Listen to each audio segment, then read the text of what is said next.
안녕하세요. 머니시크릿입니다. 서울은 물론 수도권 전역의 부동산 시장이 얼어붙고 있습니다.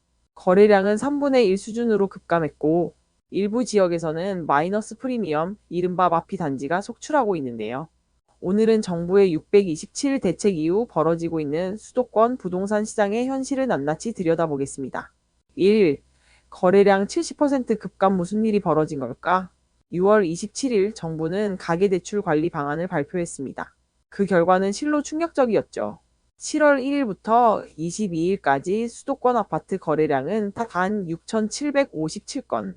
불과 한 달 전 같은 기간 동안 거래량은 무려 2만 1천 건이 넘었으니 거래가 무려 70% 가까이 줄어든 겁니다. 서울은 78%, 경기도는 64.9%, 인천은 57.6% 거래 감소. 그야말로 시장 전체가 급속 냉각 상태에 돌입한 것이죠. 이거 왜 이렇게까지 얼어붙었나? 핵심은 총부채 원리 금상환 비율, 즉 DSR 규제 강화입니다. 이제는 생애 최초로 집을 사려는 사람도 DSR 60% 규제를 피할 수 없게 됐습니다. 대출을 받아 집을 사기 어려워진 것이죠. 게다가 기존 주택 보유자의 갈아타기 수요도 막혔습니다. 기존 집을 팔아야만 새 집 대출이 가능해졌거든요. 이러니 매수자는 사라지고 거래는 멈출 수밖에요. 3. 마피 단지 속출 외곽 지역의 비명. 수요가 끊기면서 충격은 수도권 외곽으로 번졌습니다. 예를 들어볼까요? 인천 송도의 럭스오션 SK뷰는 청약 당시 수백 대 1의 경쟁률을 자랑했지만 최근 전용 84위 매물이 7억 중후반대에 나왔습니다. 분양가보다 싸고 한때 호가였던 9억 5천만 원에 비하면 2억 가까이 빠진 가격입니다. 경기 양주, 의정부, 안산, 파주 등의 중소도시들도 비슷한 상황입니다. 실거래가는 최고가 대비 2030% 하락했고 준공된 신축 단지에도 1억 이상 마피 매물이 등장하고 있습니다. 4. 왜 서울 집값만 바라보다가 지방이 무너질까? 전문가들은 지적합니다.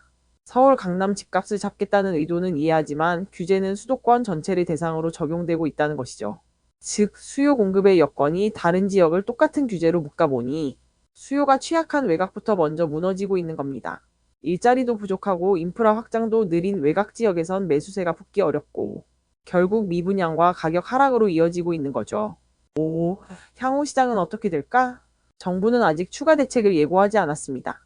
하지만 현재 분위기라면 거래 절벽과 가격 조정은 당분간 계속될 것이라는 전망이 우세합니다.